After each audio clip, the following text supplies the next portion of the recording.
అవును. సరే. ఓకే. మనము మంత్ర మంత్రాధికారంలోనే ఉన్నాము. ఏంటి మంత్రాలోచన ఎలా ఉండాలి? పోయినసారి క్లాస్లో మనకి ఒక్కళ్ళే కూర్చుని ఆ, మంత్రాలోచన చేసుకోవాలి అంటే, మంత్రాలోచన ఒక్కడే చేసుకోవాలి అనడంలో అర్థం ఏమిటంటే, అసలు ఏదైనా నిర్ణయాలు తీసుకోవాల్సి వస్తే, అంటే కాన్ఫిడెన్షియల్ మ్యాటర్స్ విషయంలో నిర్ణయాలు తీసుకోవాల్సి వచ్చినప్పుడు తనకు తానుగానే నిర్ణయం తీసుకోవాలి. ఎవరిని కూడా ఇన్వాల్వ్ చేసుకోవద్దు. ఎందుచేతనంటే మనం అంటాం కదా, ఏదో మూడో కంటికి అంటారు, మూడో కన్ను ఈ రెండు కళ్ళు కాక ఇంకో కన్ను అనమాట. అందువల్ల అసలు ఎవరికి తెలియకుండా తనకి తానే చూసుకుని తానే ఆ, ఆలోచించుకోవాలి. తానే ఒక ప్రణాళిక రచించుకోవాలి. అంటే దిస్ ఇస్ ఆ అభిప్రాయం చెప్పాడు, కానీ అది ఎంతవరకు అనేది మనం ప్రాక్టికల్గా ఆలోచిస్తే అది సాధ్యం కాదు. అంటే ఒక్కడే తనలో దాచుకోవాలి, అతను ఎవరికి రివీల్ చేయకుండా he should go on implementing, అంటే వాళ్ళకి అసైన్ చేస్తూ వెళ్ళాలి, ఇది చేయండి ఇది చేయండి.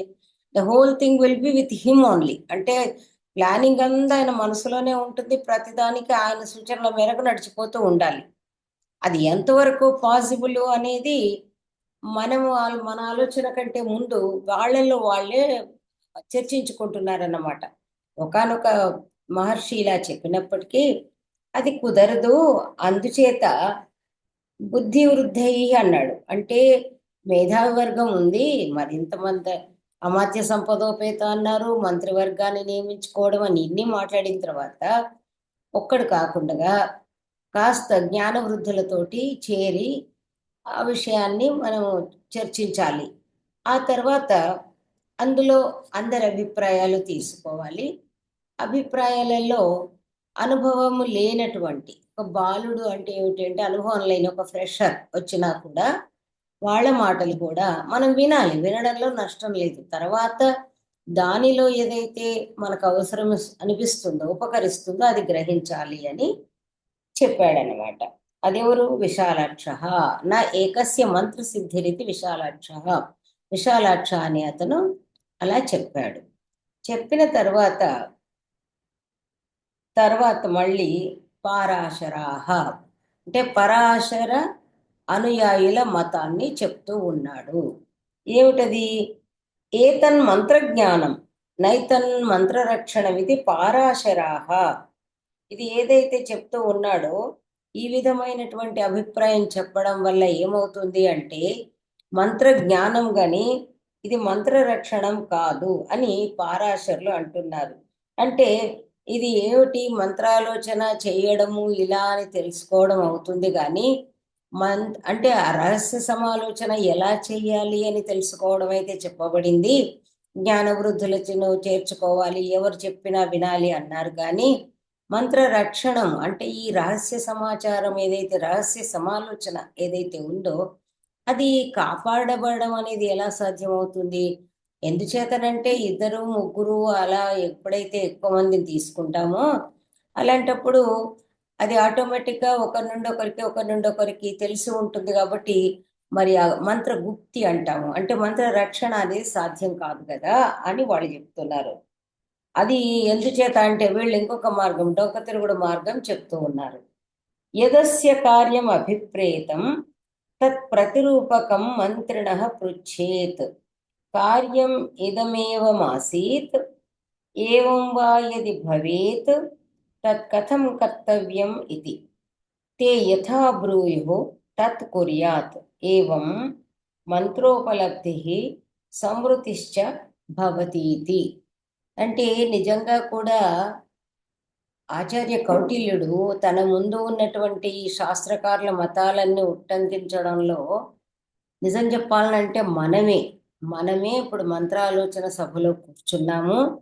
మనలోనే ఏదో మన మామూలుగా భువన విజయము అని ఏదైతే ఓ నాటకం వేస్తారో అందరూ కవులని, తర్వాత అది అష్టదిగ్గజాలను మరొకటి చెప్పినట్టుగా ఇక్కడ మంత్రాలోచనలో మనమే ఉన్నట్టుగా ఒకరేదో విశాలాక్షుడు ఒకరు మహోటి ఇలా అనుకుంటూ కూర్చున్నట్టయితే మనలో మనం కూడా దీని విషయంలో మీ అభిప్రాయం ఏమిటి అంటే తలా ఒక అభిప్రాయాన్ని చెప్తారు. ఎవరికి ఏది ఉచితంగా అనిపిస్తుందో వాళ్ళ అనుభవసారం ప్రకారం అది చెప్తారు.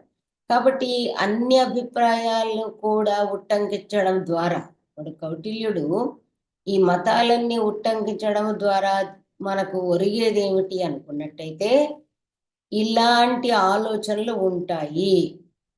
ఒకరేమో ఒక్కరే చెయ్యాలి అంటారు, ఒకరేమో ఇతరులతో కలిసి చేయాలంటారు, ఒకరేమో చిన్నవాడిదైనా అప్పుడప్పుడే కొత్తగా అనుభవంలో కొత్తగా మనకి సేవలోకి వచ్చిన అలాంటి వాడి యొక్క అభిప్రాయం కూడా తీసుకోవాలి అని చెప్పేవాళ్ళు కొందరు ఉంటారు. ఈ విధంగా చెబుతూ ఉంటారు. అంటే ఇన్ని రకాల పాసిబిలిటీస్ అనేవి ఉంటాయి కాబట్టి వీటన్నింటినీ మన ముందు ఉంచి తర్వాత ఫైనల్గా తన అభిప్రాయాన్ని చెప్తాడనమాట. అది కౌటిల్యుని యొక్క ఒక నిజం చెప్పాలంటే ఆ ప్రతిభా వైశిష్ట్యం అని చెప్పుకోవచ్చు. లేకపోతే తన అభిప్రాయం తను చెప్పుకుంటూ వెళ్ళిపోవచ్చు. బట్ తద్వారా మనకి ఇంత బృహదాలోచన అంటే మనకి బహుముఖమైనటువంటి ఆలోచన సిద్ధించదు.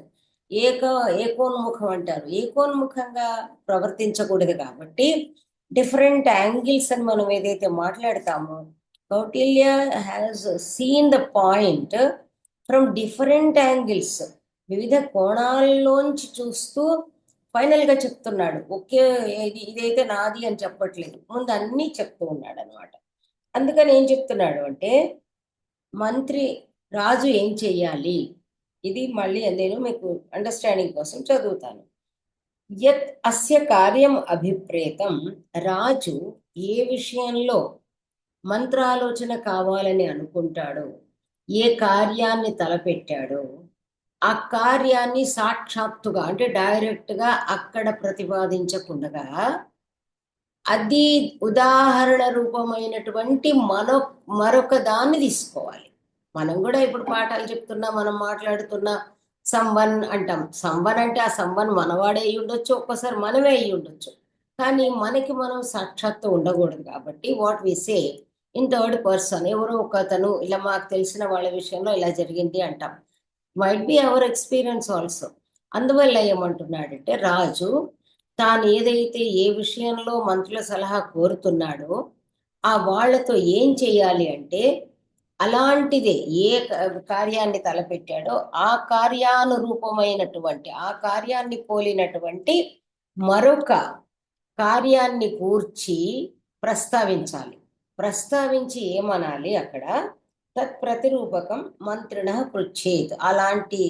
అలాంటి దాన్ని, అలాంటి ఒక ఇన్సిడెంట్ను తీసుకుని, అలాంటి ప్రతిపాదనను తీసుకుని మంత్రులను అడగాలి. కార్యం ఇదం ఏవం ఆసీత్, ఇదిగో ఈ కార్యము ఇలా ఉండింది, ఇది ఇలా చేయాల్సి ఉండింది, ఇలాంటిది ఒక సమస్య వచ్చిపడింది. ఏవం వా యది భవేత్ తత్ కథం కర్తవ్యం ఇది. ఇలా ఇది ఉన్నట్టయితే, ఒకవేళ ఇది ఇలా అనుకుంటే ఎలా చేస్తే బాగుంటుంది, కథం కర్తవ్యం ఇది. ఇది ఇలాంటి పరిస్థితి ఉన్నప్పుడు, ఈ కార్యం ఇలాంటి పరిస్థితి ఉన్నప్పుడు ఏ విధంగా చేస్తే బాగుంటుంది అని వాళ్ళను ప్రశ్నించాలి. నిజానికి సమస్య అనేది తనది, కానీ అలా కాకుండా అలాంటిది మరొక సమస్య చూపించి చెప్పాలి. కార్యం ఇదా ఓకే, తే యథా బ్రూయు తత్ కుర్యాత్. అప్పుడు వాళ్ళు చెప్తారు దీనికి ఇలా ఉంటే బాగుంటుంది, ఇలా ఉంటే బాగుంటుంది అని ఏదో సలహా ఇస్తారు. అలా వాళ్ళకు తోచిన విధంగా ఒక్కొక్కరు సలహా ఇస్తారు. వాళ్ళు దాని విషయంలో ఎలాంటి పరిష్కారాన్ని చూపుతారో అలా చేయాలి. తత్ కుర్యాత్ ఏవం మంత్రోపలబ్ధి సంవృతిశ్చ భవతీతి. ఈ విధంగా ఇండైరెక్ట్గా అంటే మరొక దాన్ని చూపించి అడగడం వల్ల మంత్ర ఉపలబ్ధి అంటే కావలసినటువంటి ఒక మంత్రాలోచన లభిస్తుంది. అంటే ఒక కార్య అనుకూలమైనటువంటి ఒక పరిష్కార మార్గము దొరుకుతుంది. మరొకటి ఏమవుతుంది, తను అనుకున్న ఏదైతే తలపెట్టిన కార్యం ఉందో అది చాలా చక్కగా రహస్యంగానే కాపాడబడుతుంది అని పారాశరులు అన్నారు. ఇక్కడ పిశున, పిశున అంటే నారదుడు అని చెప్తూ ఉంటారు. విశాలాక్ష అంటే భీష్ముడు అనేదో చెప్తూ ఉంటారు మన దీనిలో వర్క్స్ లో. నేతి పిశున, అలా కుదరదు అంటాడు పిశునుడు. మంత్రిణోహి వ్యవహితం అర్థం వృత్తం అవృత్తం వా పృష్టం అనాదరేణ బ్రువంతి ప్రకాశయంతి వా. ఇంత టెక్నికల్ గా మాట్లాడుతున్నాడు చూడండి. వ్యవహితం అర్థం, వ్యవహితము అంటే ఏమిటి? గ్యాప్ ఉన్నది అన్నమాట. గ్యాప్ ఉన్నది అంటే ఇప్పుడు మనకి ప్రజెంట్ సిచ్యువేషన్ కు సంబంధించింది కాదు, ఏదో దృష్టాంతం అని చెప్తున్నాడు ఈయన. అంటే అలాంటి సంఘటనను ఉదాహరించడం వల్ల అది ప్రస్తుతానికి అనువర్తించదు. ఏదో మనం కాలక్షేపం కబుర్లలాగా ఇలా ఉండిద్ది విషయంలో ఇలా చేస్తే ఎలా చేస్తే బాగుండేది అని గనక అడిగితే అప్పుడు ఏమవుతుంది? దీంతో ఏం సంబంధం అయ్యా, మనకు రాజకార్యమా, మనకు సంబంధించిన పనా అని అనాదరేణ. అంటే రాజు ఏదో అడుగుతూ ఉన్నాడు, కాలక్షేపానికి అడుగుతున్నాడు, దానికి మనకి ఇప్పుడు ఏదన్నా చెప్పాడు అనుకోండి, మా మిత్రుడు అతను వ్యసనంలో ఉన్నాడు, అతనికి ఇలాంటి సమస్య వచ్చి పడింది, అలాంటప్పుడు ఏం చెయ్యాలి, మీరు ఇక్కడ మంచి చక్కగా మాఘం గనక గుర్తు తెచ్చుకున్నట్టయితే డైరెక్ట్ గానే మాట్లాడుకున్నారు. శిశుపాలుడి దగ్గరికి వెళదామా మనము, ధర్మరాజు దగ్గరికి వెళ్ళి చాలా డైరెక్ట్ గా మాట్లాడుకున్నారు. ఇలాంటిది ఒకలాంటి ఇన్సిడెంట్ అని తెచ్చి ఉదాహరించలేదు. ఎందుకంటే మంత్రాలోచనలో వాళ్ళకి స్పష్టత ఉండాలి. ఎవరైతే మనతో పాటు కూర్చున్నారో వాళ్ళకి స్పష్టత ఉండాలి. వాళ్ళ దగ్గర దాచేదానికి వాళ్ళు ఇంకా మంత్రాంగంలో మంత్రాలోచనలో సభ్యులు ఎందుకు అవుతారు? మంత్రి పరిషత్తులో వాళ్ళకి అసలు ఏం విలువ మనం ఇచ్చినట్టు అవుతుంది. అందువల్ల అంటున్నాడు ఇక్కడ వ్యవహితం అర్థం. అది ఏదైతే అప్పుడు తత్సంబద్ధమైంది కాదో, తత్కాల సంబద్ధమైంది కాదో, ఏదో ఎప్పుడో వ్యవహితమైంది అంటే అప్పటికి కాకుండా ఏదో సందర్భానికి సంబంధించిన దాన్ని అడిగినప్పుడు ఏమవుతుంది? వృత్తం అవృత్తం వా. అది గడిచినది అని చెబుతూ ఉదాహరించవచ్చు, లేదా అతను సమస్యలో ఉన్నాడు, ఎలా మీరు పరిష్కారం చెప్తారు, నన్ను అడిగాడు సలహా ఇవ్వండి అని జరగబోయేదాన్ని కూడా అడగచ్చు. అది భూతం కావచ్చు, భవిష్యత్తు కావచ్చు. అలా ఇది రాజు అడిగినప్పుడు అప్పుడేమవుతుంది? అనాదరేణ బ్రువంతి. యాపో దానిలో పెద్ద సీరియస్నెస్ ఏముంది, అది మనకు సంబంధించింది కాదు, పెట్టింది కాదని అసలు దాని పట్ల ఒక తృణీకార భావం అంటాము, అనాదరంతో దాని పట్ల శ్రద్ధ లేకుండగా, అంత మనసు పెట్టకుండా, అంటే వాళ్ళ బుద్ధిని అక్కడ ప్రయోగించారు. ఏదో ఒకటి తోచింది చెప్పేస్తే పోతుంది, మనకెందుకు వచ్చిన తలనొప్పి అనే దానిలో అనే పద్ధతిలో ఉంటుంది. అదే విధంగా అనాదరణ బ్రువంతి ప్రకాశయంతివా. అదే విధంగా అలాగే చెబుతారు, అలాగే వాళ్ళ యొక్క అభిప్రాయాన్ని వెలిబుచ్చుతారు. సదోష, ఇలా చేయడము దోష కారణం అవుతుంది. ఒకటి ఆలోచించాల్సిన విషయం ఉంటే తద్రూపకమైంది మరొక్కటి ఏదో ఆప్తులైనటువంటి మంత్రుల దగ్గర ఏదో చెప్పడం వల్ల దాని ద్వారా నష్టమే గాని లాభం లేదు. తస్మాత్ కర్మసు ఏషు అభిప్రేతా తై సహ మంత్రయేత్. సో బ్యూటిఫుల్, ఇది అండర్లైన్ చేసుకోండి. అందుచేత తస్మాత్ కర్మసు ఏషు అభిప్రేతా తై సహ మంత్రయేత్. అందువల్ల ఏదైతే కార్యనిర్వహణ ఉందో, అంటే ఏ కార్యాన్ని నిర్వహించాల్సింది ఉందో రాజుగారికి, అందులో ఎవరి సహాయము తీసుకోవాలనుకుంటున్నాడో, అంటే మనం ఇంకా కొంచెం డీటెయిల్గా, మీరు పెద్దవాళ్ళు కాబట్టి చెప్పాల్సిన అవసరం లేదు, కానీ డీటెయిల్గా చెప్పాలి అంటే మనం మామూలుగా వివిధ శాఖలు ఉంటాయి. వివిధ శాఖలు ఉన్నప్పుడు ఆ శాఖల్లో అది ఒక గూఢచారి శాఖ కావచ్చును, లేదంటే రక్షణ శాఖ కావచ్చును, లేదా మనం ఏమంటాము ప్లానింగ్, లేదా ఒక వాణిజ్య శాఖ కావచ్చును, దానిలో విదేశాంగ వ్యవహారం, ఏదైనా చాలా విభాగాలు ఉన్నాయి మనకు తెలిసి, లేదా మనం రెవెన్యూ అంటాము. కాబట్టి దేనికి సంబంధించింది ఉందో, ఈ కార్యంలో ఎవరి సహాయము మనకి అవసరమవుతుంది అనుకుంటాము, అంటే ఎవరి ద్వారా ఈ పని సానుకూల పడుతుంది అని రాజుకు అనిపిస్తుందో అలాంటి వాళ్ళతో కూర్చుని చర్చించాలి. నిజమే కదా, ఇప్పుడు మనం ఒక ఒక విషయం తీసుకున్నప్పుడు అందరినీ కూర్చోబెట్టి పొలోమని, ఇప్పుడు ఇవన్నీ కూడా మన మోడర్న్ అడ్మినిస్ట్రేషన్కి మార్గదర్శకాలు. ఎందుచేతనంటే ఒక సీక్రెట్ మీటింగ్ అవుతుంది అనేటప్పటికి చెవులకు, అది మన గోడలకు కళ్ళు ఉంటాయి, గోడలకు చెవులు ఉంటాయి కాదు, ఇప్పుడు గోడలకు కళ్ళు ఉంటాయి. ఎందుకంటే ఈ సీసీటీవీ కెమెరాలన్నీ కూడా గోడలకు కళ్ళు ఉంటాయి, గోడలకు చెవులు ఉంటాయి, గోడలకు ముక్కు ఉంటుంది, గోడలకు పంచజ్ఞానేంద్రియాలు ఉంటాయి. ఆ విధంగా చేస్తున్నారు. It is not correct. ఏ వింగ్లో ఏ శాఖకు సంబంధించినటువంటి మంత్రాలోచన ఉంటుందో ఆ శాఖ, ఆ ఆ కార్యనిర్వహణ ఎవరు సమర్థులో, ఎవరికి ఆ కార్యాన్ని అప్పగించాలనుకుంటున్నాడో వాళ్లతో మాత్రమే కూర్చొని చర్చించాలి. లేకపోతే దానివల్ల లాభం ఉండదు. అప్పుడు ఏమవుతుంది, ఇప్పుడు మనం ఇక్కడ మన ప్రజెంట్ అడ్మినిస్ట్రేషన్ చూసుకున్నా, ఒక ఏదో ఒక రుణమాఫీ అనుకున్నా, లేదా రైతుల విషయం అనుకున్నా, లేదా మామూలుగా ఏదైతే మనం వివిధ ప్రాంతాల్లో ఉన్నటువంటి ప్రజాభిప్రాయాన్ని తెలుసుకోవాలనుకున్నా, ఇలా చాలా సమస్యలు ఉంటాయి.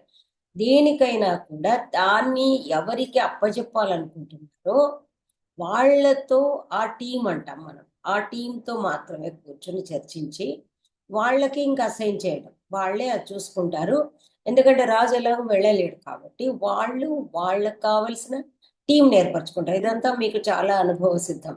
ఇప్పుడు మీరు ఏదైతే ప్రాజెక్ట్స్ అని అంటారో, మీరు కూడా ప్రాజెక్ట్స్, ఫార్ములాస్ ఎప్పుడు కూడా బయట పెట్టరు. ప్రాజెక్ట్ ఏదైనా వచ్చింది, ఏం ప్రాజెక్ట్ వచ్చిందని ఒక కంపెనీ నుంచి ఇంకో కంపెనీకి ఒకటి చెప్పుకోడు. సో ఆ ప్రాజెక్ట్ మేనేజర్ ఒకటి ఉంటాడు, ఆ తర్వాత మళ్ళీ అతని దగ్గర ఉన్న వాళ్ళు, ప్రాజెక్ట్ మేనేజర్ ఒక టీం ఉంటే మళ్ళీ టీం వాళ్ళకి మళ్ళీ డిఫరెంట్ డిఫరెంట్ పర్సనల్ టీమ్స్ ఉంటాయి. కాబట్టి వాళ్ళు ఏది ఎక్కడ ఏది చేయాలి అనేది మీకు అదంతా కూడా తెలిసిందే. So you can really apply this rule. అంటే ఈ ఒక్క కౌటిల్యుడు చెప్పినటువంటి ఒక సెంటెన్స్, ఒక్క పారాగ్రాఫ్ తీసుకున్నట్టయితే you can elaborate it into N article అన్నమాట. ఒక మీరు చేసే ఒక నిర్మాణ పనులు కావచ్చు, మీరు చేసే ఒక ప్రాజెక్ట్, డిఫరెంట్ ప్రాజెక్ట్స్, వాటిల్లో గనక మీరు ఇది అప్లై చేయడం అంటే ఏమిటి, మీరు already you have done it, మీకు ఆ ఎక్స్పీరియన్సెస్ కూడా ఉన్నాయి. ఆ అనుభవాలు జోడించి ఇందులోని సూత్రాలు కూడా అన్వయించుకొని కనుక చూసినట్టయితే మీరు చక్కని ఒక మార్గదర్శకమైనటువంటి ఒక ఆర్టికల్ని తయారు చేయగలరు. అండ్ దాన్ని మీరు ఈ సమాజానికి, ప్రభుత్వానికి, అందరికీ కూడా అందించి ఉపకారం చేయగలరు అనమాట. తైర్మంత్రయమాణో హి మంత్రబుద్ధిం గుప్తించ లభతే ఇది. అలాంటి వాళ్ళతో మంత్రయమాణ, అలాంటి వాళ్ళతో మంత్రాలోచన, రహస్యాలోచన చేసినప్పుడు రెండు లాభాలు ఉంటాయి. ఒకటి మంత్రజ్ఞానం, మంత్రబుద్ధిం అంటే ఏం చేయాలో తెలియడమే మంత్రజ్ఞానం. మంత్రజ్ఞానం అనగానే అందుకే మంత్రాలన్నీ జపిస్తారు. సరే, కొన్ని మంత్రాలు పెద్దగా చదువుతారు, మన్నాత్ మంత్ర. అందువల్ల అది రహస్యంగా ఏదైతే ఆలోచన ఉంటుందో ఆ రహస్య సమాలోచన, హౌ టు ఇంప్లిమెంట్ అనే జ్ఞానము వచ్చేస్తుంది. ఆ తర్వాత అది రక్షింపబడుతుంది. ఎవరికి మనము అందించబోతున్నామో, ఎవరు కార్యనిర్వహణలో నియుక్తులు కాబోతున్నారో వాళ్ళతోనే చర్చించడం వలన ఇంకా వాళ్ళు దాన్ని రహస్యంగానే కాపాడుతూ వాళ్ళు just they jump into action అనమాట అని ఒక అభిప్రాయం భీష్ముడు చెప్పాడు. ఇక్కడ చూడండి, ఇన్ని చెప్పాడు, 3 రకాల అభిప్రాయాలు చెప్పి ఇప్పుడు ఏం చెప్తున్నాడు, నేతి కౌటిల్య న ఇది కౌటిల్య. కౌటిల్యుడు ఇది సరికాదు అంటున్నాడు. ఇది కౌటిల్యుని అభిప్రాయం కాదు. ఎందుచేత అనవస్థా హ్యేష, అనవస్థ దోషము అంటే ఏదైతే ఇప్పుడు ఒకదాని తర్వాత ఒకటి, ఒకదాని తర్వాత ఒకటి ఇలా ఎండ్లెస్ వస్తాయో దాన్ని అనవస్థ దోషం అని అంటారనమాట. ఇది ఇంతటితో ఆగదు, దీని నెక్స్ట్, దీని నెక్స్ట్, దీని నెక్స్ట్, ఇది పరంపరగా ఉంటుంది. అది ఎలా అని చెప్తున్నాడు అనమాట. ఇప్పుడు ఏదో మామూలుగా ఏ శాఖకు సంబంధించిన వాళ్ళు ఉన్నారో వాళ్ళతో మాట్లాడాలి అని ఏదైతే చెప్తున్నారు, మీరు చూడండి ఇక్కడ ఒక విషయం అబ్జర్వ్ చేయాలి. నేను చెప్పడంలో కూడా మీకు ఏమనిపిస్తుంది, ఏ అభిప్రాయం విన్నామో ఆ అభిప్రాయము అవును సరిగా అనిపిస్తుంది. అదేవిధంగా నేను మీకు చెప్తూ వస్తున్నాను. ఎందుచేతనంటే మనము ఒక డిఫరెంట్ ఒపీనియన్స్ తీసుకుంటూ ఉన్నప్పుడు, వింటూ ఉన్నప్పుడు మనకి ఏమనిపిస్తుంది, నిజమే సుమా, నిజమే సుమా, నిజమే సుమా అనిపిస్తుంది అన్నమాట. అదే విధంగా నేను చెప్పడంలో కూడా మనం ఒక టెక్స్ట్ చదువుతూ ఉన్నప్పుడు అక్కడెక్కడ కూడా మన పక్షపాత వైఖరి కనబడకూడదు. ఆ గ్రంథ రచయిత ఎలా వెళుతూ ఉంటాడు, శంకరాచార్యుల గారి స్టైల్ ఇది. అంటే ఆల్మోస్ట్ శాస్త్రకారులందరి స్టైల్ అదేమో. శంకరాచార్యుల వారు పూర్వపక్షం చెబుతూ ఉన్నప్పుడు చాలాసార్లు మిస్లీడ్ అవుతాం. ఆయన పూర్వపక్షం డిస్కస్ చేస్తూ ఉంటాడు. పూర్వపక్షం డిస్కస్ చేస్తూ చేస్తూ చేస్తూ ఉంటే అమ్మయ్య ఎంత బాగా చెప్తున్నాడని మనం కూడా పరవశించి వెళ్ళిపోతాం. అంతైన తర్వాత పూర్వపక్షం ముగిసింది అనడానికి గుర్తు ఏమిటంటే ఇతి చేత్ అంటాడు. అంతదాకా 10 పేజీల దాకా తీసుకెళ్తాడు, ముందుకు తీసుకెళ్తాడు. ఒక వారం రోజులు కూర్చోబెడతాడు మనం. కూర్చోబెట్టిన తర్వాత అదంతా మన బుర్రలో కంప్లీట్ సెటిల్ అయిపోతుంది. ఎస్ దిస్ ఇస్ ఫైనల్ అనుకుంటాం. అన్నప్పుడు అలా అన్నట్లయితే నా అంటాడు. ఇలా అనుకుంటున్నారా, ఇలా అన్నట్లయితే కాదు అంటాడు అనమాట. కౌటిల్యుడు కూడా అందరివి చెప్పాడు, చెప్పంటున్నాడు. నా ఇది కౌటిల్య, కౌటిల్యుడి మతం ప్రకారం ఇది సరికాదు, ఇందులో అనవస్థా దోషం అనేది ఉంటుంది. ఎందుచేతనంటే ఏ కార్యానికి సంబంధించి ఆ కార్యానికని ఒక హ్యాండ్ ఫుల్ ఆఫ్ పర్సన్స్ ను పిక్ చేస్తే, అంటే ఏమంటున్నాడు, దేనికి అవసరమో వాళ్ళని, దేనికి అవసరమో వాళ్ళని అంటూ నువ్వు అంటే ఆ కార్యాల బహుముఖత్వం ఉంది. అంటే మనం ఏమంటాము, మల్టిట్యూడ్ ఆఫ్ యాక్షన్స్. ఆ మల్టిట్యూడ్ ఆఫ్ యాక్షన్స్ ఉన్న చోట మల్టిట్యూడ్ ఆఫ్ కన్సల్టెంట్స్ ఉంటే గజిబిజి అయిపోతుంది. కాబట్టి చీఫ్ కన్సల్టెంట్స్ అని ఎవరైతే మనం అంటామో, మెయిన్ కన్సల్టెంట్స్ అని ఎవరు అంటామో వాళ్ళు మాత్రం, మీకు తెలుసు ప్లానింగ్ కమిషన్లో ఓన్లీ ఇంపార్టెంట్ వాళ్ళు మాత్రం ఉంటారు. ఆ తర్వాత వాళ్ళు అసైన్ చేసేది ఎక్కడ అది వేరు. బట్ రాజు డైరెక్ట్గా కూర్చునేది అంటే administrator should sit only with those persons who are fully qualified and who can maintain this confidentiality. అలాంటి వాళ్ళతో కూర్చోవాలి. అంతేగాని అందరి ఇక మిగిలిందంతా వాళ్ళు చూసుకుంటారు. వాళ్ళ యొక్క మంత్ర బుద్ధి అదన్నమాట. మంత్ర మంత్రసభలో అందుకే ఇక్కడ మంత్రాధికార అన్నాడు. మంత్రాలోచనకు అర్హులైన వాళ్ళు ఎవరైతే ఉంటారో వాళ్ళకి మంత్ర రక్షణ ఎలా అనేదే బేసిక్ క్వాలిటీ. కాబట్టి అక్కడ మంత్ర రక్షణ కాని వాళ్ళు మంత్రాలోచనకు అర్హులే కాదు, అది బేసిక్ కదా. కాబట్టి ఇట్లాంటి డిస్కషన్స్కి తావే లేదు. అందువల్ల త్రిభిచతుర్భిర్వా మంత్రయేత, అతడు ఏదైనా ఉంటే తన మంత్రి పరిషత్ అనేది ఉంటుంది, ముగ్గురు లేదా నలుగురితో మాత్రమే చర్చించాలి, అంతకంటే ఎక్కువ మందితో చర్చించకూడదు. మంత్రియమాణో హి ఏకేన అర్థ అర్థకృచ్ఛ్రేషు నిశ్చయం న అధిగచ్చేత్. ఒక్కడితోటే గనక ఒక్కరితోటే గనక మంత్రాలోచన చేస్తే మనకు అక్కడ వచ్చింది కార్యద్వయ సమాకుల అర్థకృచ్ఛ్రేషు. ఎక్కడైతే కార్యాలలో జటిలత్వం ఉంటుందో అర్థక్లిష్టత్వము, అర్థక్లిష్టత్వము అంటే ప్రయోజన క్లిష్టత్వము అదన్నమాట. ఇక్కడ అర్థము అంటే దేన్ని గురించి తలపెడుతున్నాడో అదన్నమాట. కాబట్టి ఎప్పుడైతే కార్యసాధనలో క్లిష్టత్వం ఉంటుందో అలాంటప్పుడు ఏమవుతుంది, నిశ్చయానికి రాలేరు. ఒకే ఒక్క వ్యక్తితో కనుక మంత్రాలోచన చేస్తే, ఇద్దరు ముగ్గురు ఎందుకు అని ముగ్గురు లేదా నలుగురు అని ఎందుకు చెప్తున్నాడంటే, ఇద్దరే కూర్చుని ఒక్కళ్ళు ఇంకొకళ్ళు చేస్తే అప్పుడు నిశ్చయం చాలా కష్టం అవుతుంది. ఏకశ్చ మంత్రి యథేష్టం అనవగ్రహ చరతి. మరొక విషయం ఏమిటంటే చాలా ఇంపార్టెంట్, చూడండి. ఇది నేను అందుకే స్లోగా పోతున్నాను, చాలా హడావిడిగా వెళ్ళటం లేదు ఈ మంత్ర అధికారం. ఒక్కరినితోటే కన్సల్ట్ చేశాడు అనుకోండి, అంటే ఒకే ఒక మంత్రి అన్ని అతనికే తెలుసు, ఇంకెవ్వరికి వేరే వాళ్ళకు తెలియదు. అప్పుడు ఏమవుతుంది అంటే ఏదో అప్పాజీ నాటి కాలము మరొకళ్ళు అనేది దట్ ఈస్ ఎంటైర్లీ డిఫరెంట్. సామ్రాజ్య సంస్థాపకులైన వాళ్ళు లేదా రాజుకు రక్షణ, రాజు కంటే కూడా మహా బుద్ధిమంతులైన వాళ్ళ విషయంలో మనకు అది కాదు. కానీ ఇక్కడ మనం చూసినట్టయితే ఒకే ఒక్క మంత్రితో కనుక మంత్రాలోచన చేసినట్లయితే అతనికి తెలిసిపోతుంది కదా రాజు తనతో మాత్రమే చర్చించాడని. అప్పుడు ఏం చేస్తాడు, అనవగ్రహ. అవగ్రహ అనేది మీరు ఒకటి చదువుకున్నారు, ఏది మంత్రులలో అవగ్రహ అని వచ్చింది. అంటే హూ కెన్ కంట్రోల్ ప్రాపర్లీ అని. ఇక్కడనేమో అనవగ్రహ అంటే వీడు అసలు ఇంకా పట్టు విడుపు లేకుండా పోతాడు, అంటే దొరకకుండా పోతాడు, అంటే విచ్చలవిడిగా వ్యవహరిస్తాడు. ఒక్కళ్ళతోటే గనక మంత్రాలోచన చేసినట్లయితే రాజు రహస్యం అంతా నా దగ్గరే ఉంది కదా అని తన ఇష్టాచారి అయిపోతాడు, తన ఇష్టం వచ్చినట్లుగా వ్యవహరిస్తాడు. ఇంకా ద్వాభ్యాం మంత్రయమాణో ద్వాభ్యాం సంహతాభ్యాం అవగృహ్యతే. ఇక్కడ ఇద్దరు, ఇప్పుడు మనకు మళ్ళీ మాఘంలోకి వెళ్ళినట్టయితే ఇద్దరు ఆప్త బంధువులు కాబట్టేమో గాని ఇక్కడ ఇద్దరు మంత్రులు గనక భిన్నులైతే ఏమవుతుంది అంటే ద్వాభ్యాం మంత్రయమాణ ఇద్దరితో చర్చించినట్టు అవుతుంది. ఎందుకంటే ముగ్గురు లేదా నలుగురు అన్నాడు కౌటిల్యుడు. తన అభిప్రాయానికి కారణం జస్టిఫై చేసుకుంటున్నాడు, చెప్తున్నాడు. ఇద్దరితో గనక ఆలోచించినట్లయితే ద్వాభ్యాం సంహతాభ్యాం అవగృహ్యతే.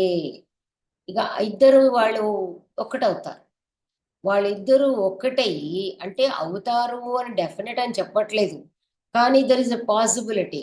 వాళ్ళిద్దరికి తెలుసు కాబట్టి వాళ్ళిద్దరూ ఒక్కటయ్యి ఈ రాజుకే ఎసరు పెట్టే ఆస్కారం ఉంటుంది. వాళ్ళిద్దరూ తమకు నచ్చినట్లుగా చేసి రాజును అవగృహ్యతే, రాజును కట్టడిలో పెట్టేట్టు, రాజుని ఇబ్బంది పెట్టే ఆస్కారం ఉంటుంది. అందువల్ల విగృహీతాభ్యాం వినాశ్యతే. వీళ్ళు ఏం చేస్తారు, కలిసి ఉన్నారనుకోండి, ఇద్దరు గనక ఉంటే రెండు రకాలు ఉంటుంది. ఇద్దరు కలిస్తే కలిసిన ప్రమాదమే, కలవకున్న ప్రమాదమే. ఇద్దరు కలిస్తే రాజుకు ముప్పు. ఇద్దరు కలవలేదనుకోండి, ఇది మనం ఎప్పుడు చూస్తాం, మన దగ్గర ఎంప్లాయీ సబార్డినేట్స్ కలిసి ఉంటే ఒక గోల, కలిసి ఉండకపోతే ఇంకో గోల. విగృహీతాభ్యాం ఒకవేళ సంహితులు కాకపోతే, డిఫరెంట్గా ఉంటే, విడిగా అంటే వైరుధ్యంతో ఉంటే వినాశ్యతే, వాళ్ళ వల్ల ఆ కార్యము నష్టపోతుంది, నాశనం అవుతుంది. త్రిషు చతుర్షు వా నైకాంతం కృచ్ఛ్రేణ ఉపపద్యతే మహాదోషం ఉపపన్నం తు భవతి తతః పరేషు కృచ్ఛ్రేణ అర్థనిశ్చయో గమ్యతే మంత్రోవా రక్ష్యతే. ఇక్కడ ఏం చెప్తున్నాడు మరి మీరు అడగొచ్చును, అడక్క ముందే చెప్తున్నాడు. త్రిషు చతుర్షువ నైకాంతం కృచ్ఛ్రేణ మహాదోషం ఉపపద్యతే. మరి ముగ్గురు నలుగురుతో చేస్తే కూడా ఈ ప్రమాదము లేదా? చూడండి, అతను ఆర్గ్యుమెంట్కి తావు ఇస్తున్నాడు, దానికి తానే సమాధానం చెప్తున్నాడు. మరి ముగ్గురు నలుగురు చేత గనక కూర్చుని సమాలోచన చేసినప్పుడు ఈ ప్రమాదం మహాదోషం అన్నాడు.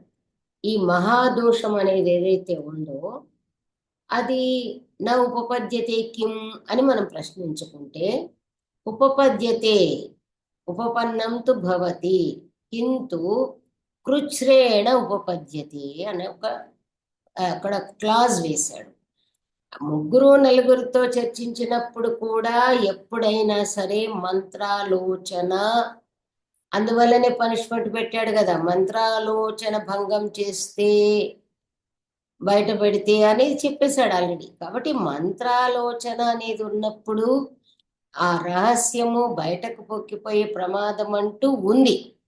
కానీ వీటిల్లో ఆపర్చునిటీస్ పర్సంటేజ్ వైజ్ తీసుకున్నట్టయితే ఒక్కటితో ఆలోచన చేస్తే ఒక రకమైన నష్టం, ఇద్దరితో చేస్తే మరొక విధమైన నష్టం, ముగ్గురితో నలుగురితో చేస్తే ఉండదా అంటే ఉంటుంది, కానీ హార్డ్లీ ఉంటుంది.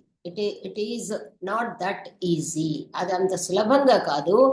కృచ్ఛ్రేణ ఉపపద్యతే, ఎందుకంటే ముగ్గురు నలుగురు కూడా కలిసి నాశనం చేయాలనేది చూడరు.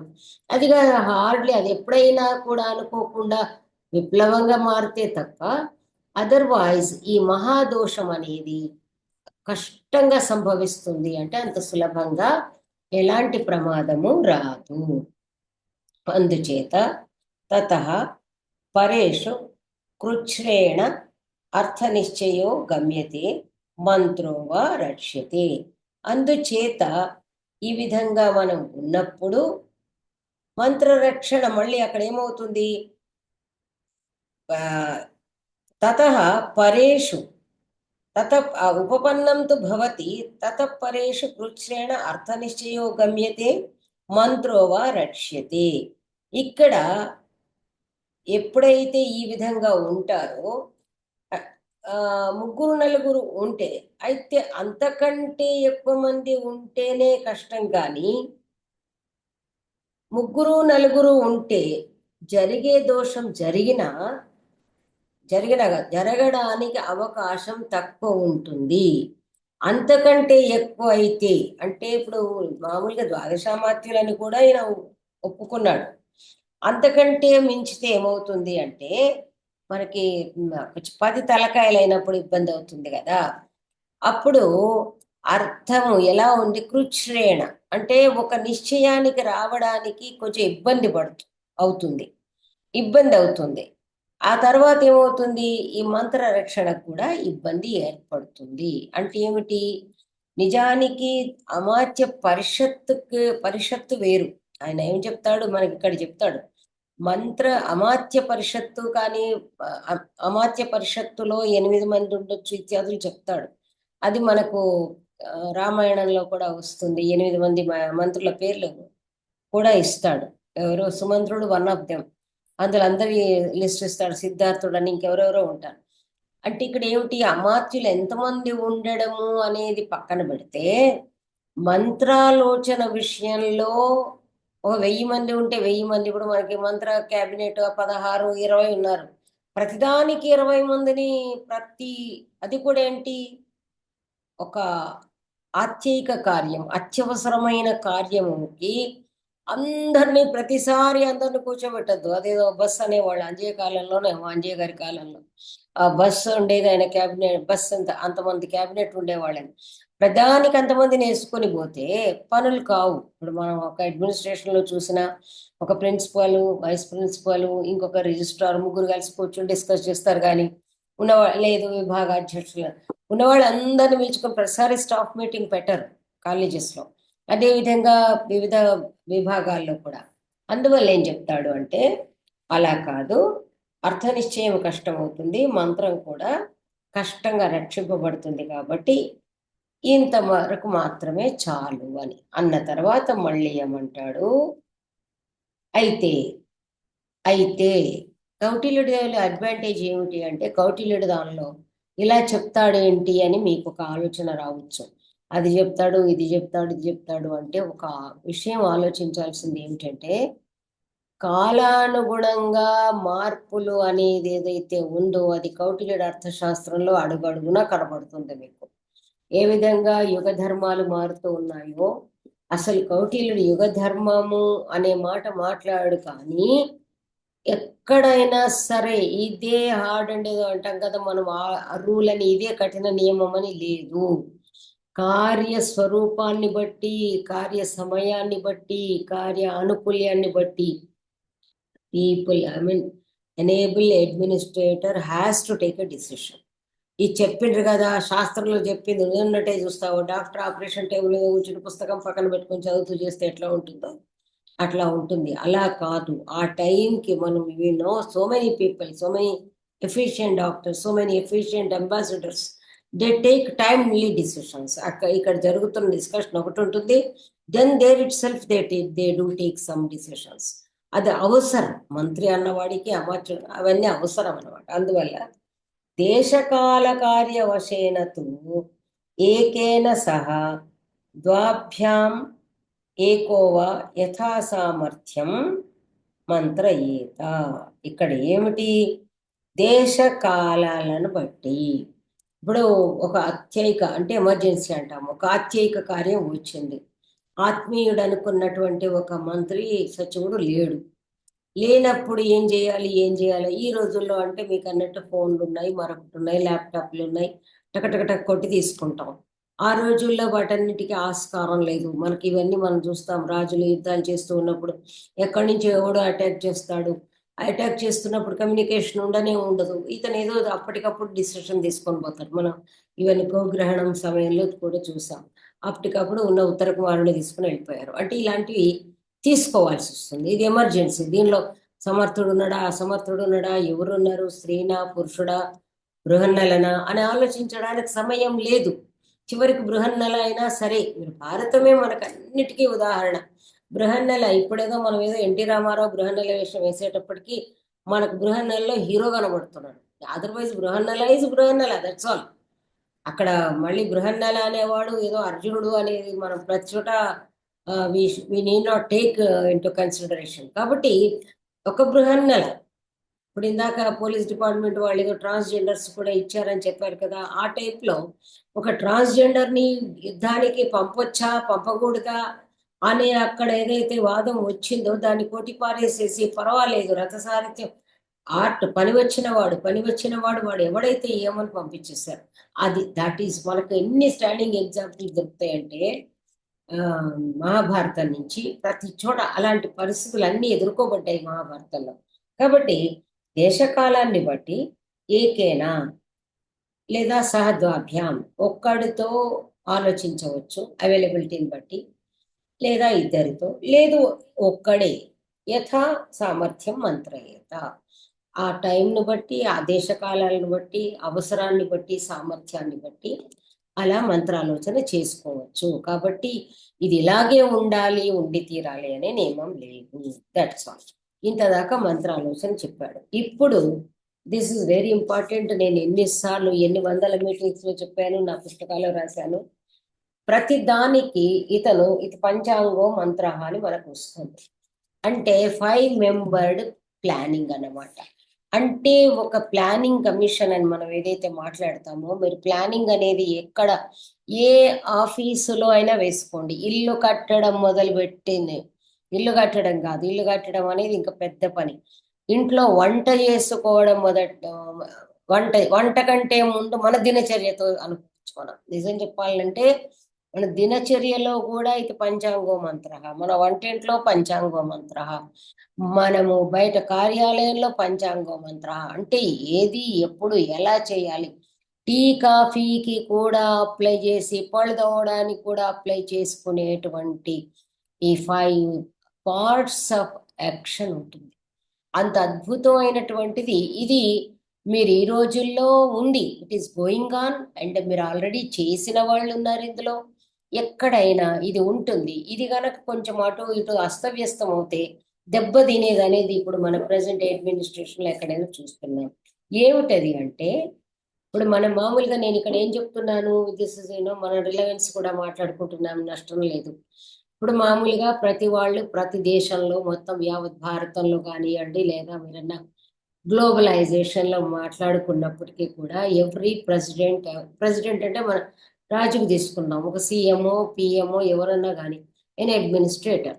వాళ్ళు ఏం చేస్తున్నారో ఆలోచించండి ఒక్కసారి. మీరు ఎంత రాజకీయ పరిజ్ఞానం ఉంది కౌటిల్యుడు అర్థశాస్త్రంలో అంటే, ప్రతి వాళ్ళు మేము ఇది చేస్తాము అది చేస్తాము, మేము ప్రజలకు అది చేస్తాము. అసలు ఇదివరకు మీరు రాజుల యొక్క చరిత్ర చూసినట్టయితే ఎక్కడా కూడా ఏ రాజు కూడా ప్రతిజ్ఞలు చేసి పదవిలోకి వచ్చినట్లు మనము చదవలేదు.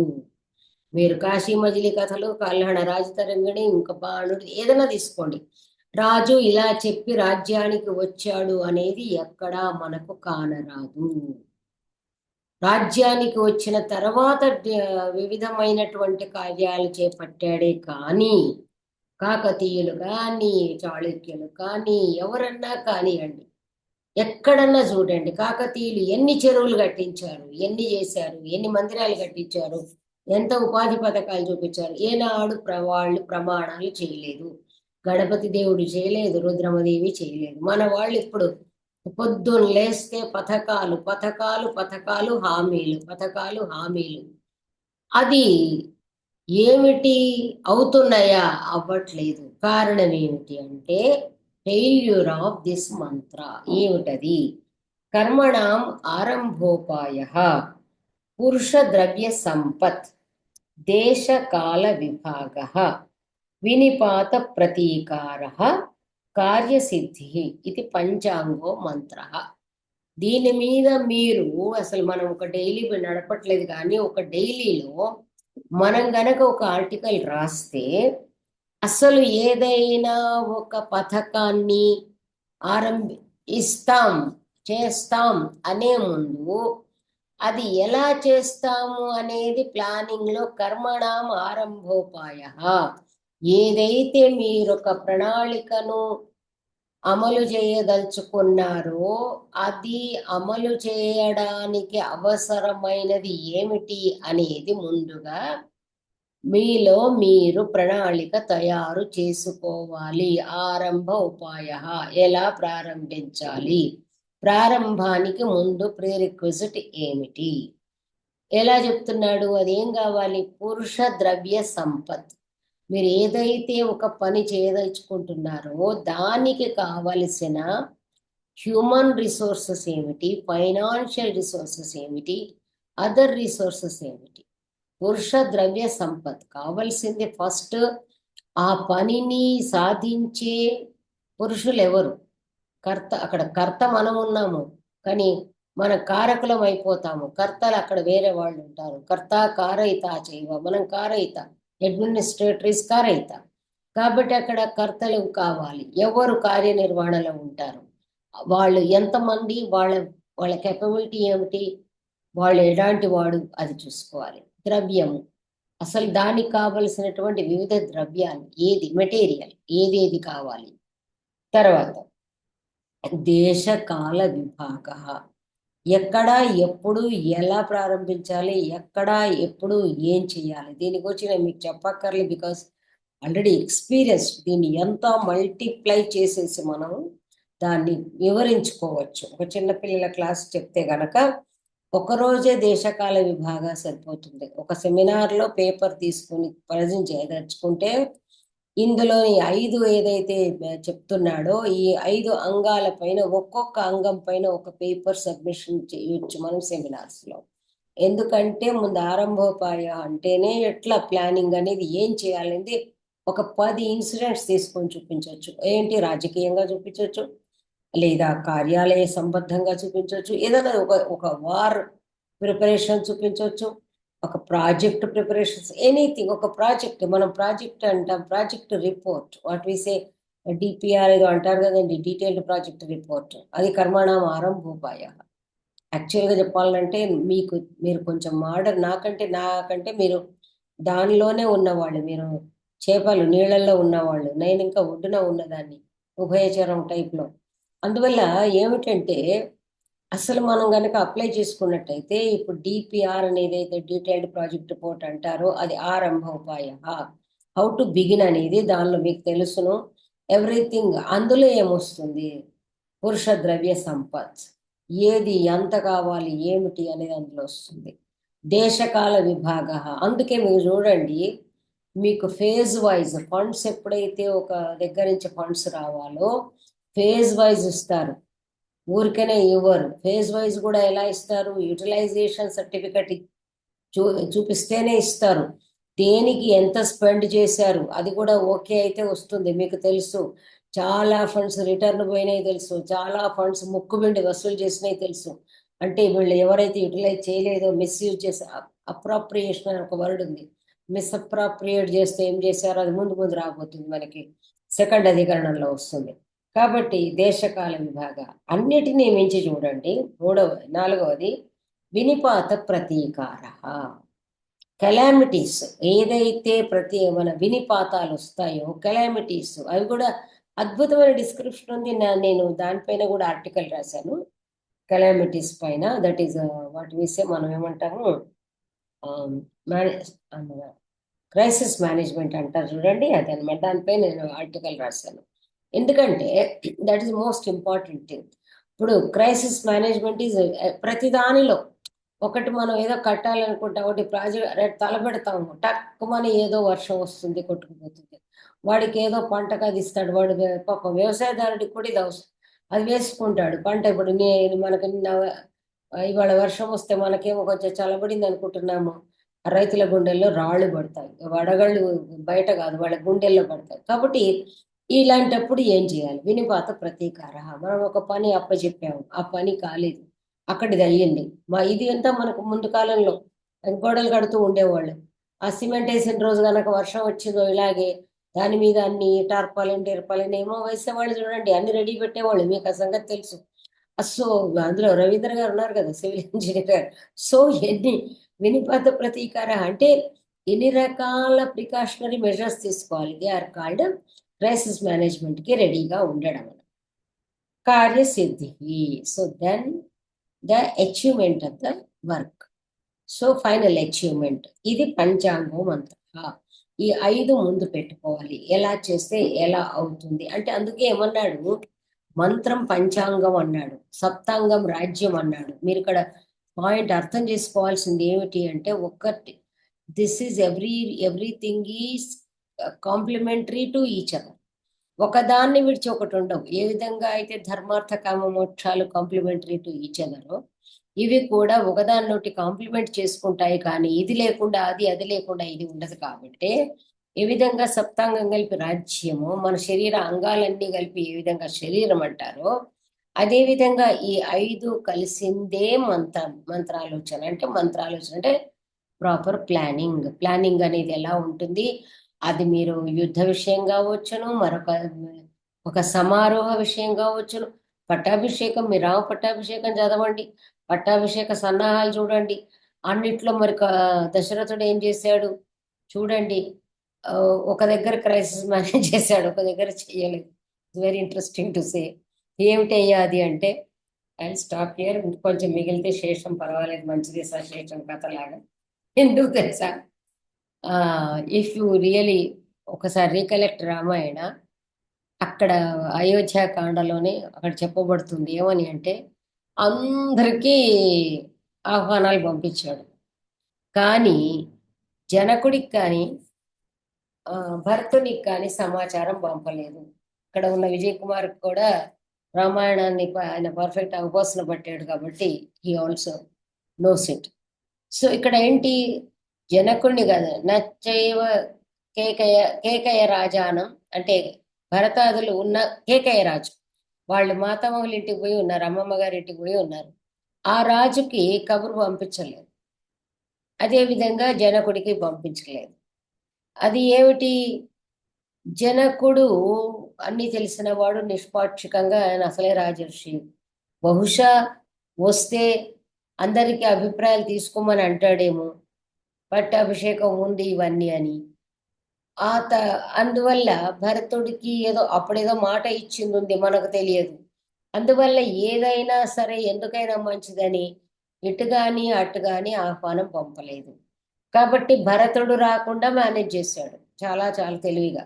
కానీ ఫ్లాప్ ఎక్కడయింది, కైకేయికి మంథర అనేది ఒకటి ఉంటుంది. కైకేయిని ఒప్పించుకున్నాడు, పట్టాభిషేకం విషయం ఆమెకి తెలుసు, ఏదో అక్కడితోటి సంతోషపడ్డాడు. కానీ ఏమైనా మనసు మారొచ్చు అనేది నాకు గ్రహించలేదు. కాబట్టి అక్కడ ఏమైంది, క్రైసిస్ మేనేజ్మెంట్ అటర్ ఫ్లాప్ అయింది, పట్టాభిషేకమే క్యాన్సిల్ అయిపోయింది. సో ఈ విధంగా ఏదైనా ఒకటి తలపెట్టిన ఆయన ఏం చేశాడు, మీకు ఒక్కసారి చూసుకున్నట్టయితే ప్రజాభిప్రాయాన్ని తీసుకున్నాడు, ప్రజల అభిప్రాయము అందరిది తీసుకున్నాడు, దగ్గరలో ఉన్న సామంతాదులకు తీసుకున్నాడు. సో అందరి సపోర్ట్ తీసుకున్నాడు. కానీ ఏమైంది, గృహఛిద్రం, ఇంట్లో ఛిద్రముకి I could not take any remedy అనమాట. కాబట్టి ఏదైనా ఒక కార్యాన్ని తలపెట్టినట్టయితే ఫ్రమ్ ఆల్ సైడ్స్ చూడాలి. అందువల్లనే మనకు ఆ పెళ్లి అక్షింతలు పడే వరకు అమ్మయ్య అనుకుంటూ ఉంటాం. పెళ్లి అక్షింతల దాకా ఒక టెన్షన్, తర్వాత మామూలుగా ఏదన్నా ఒక సెమినార్ అయ్యేదాకా టెన్షన్, అంటే ఎక్కడ ఎవరు ఏం చేస్తారో అనేది. సో ఈ విధంగా మనకి అడ్మినిస్ట్రేషన్లో ఇంపార్టెంట్ టాపిక్ అనేది ఈ మంత్రాధికారము. అంటే టోటల్ ప్లానింగ్ అనేది ఏదైతే ఉంటుందో నేషన్ వైడ్ ఏ తీసుకున్నా సరే, ఈ మంత్రాధికార అనే ఒక అధ్యాయంలో కౌటిల్యుడు అసలు విశ్వరూపం చూపించాడు. నిజం చెప్పాలంటే ఉంది ఇంతని, చిన్ని కృష్ణుడి నోట్లో ప్రపంచాలు అన్ని లోకాలు కనబడినట్టుగా ఈ చిన్న చాప్టర్లో అన్ని చెప్పాడనమాట. So this is today's class. So I think మనము ఇక్కడ రికార్డింగ్ స్టాప్ చేయొచ్చేమో. సో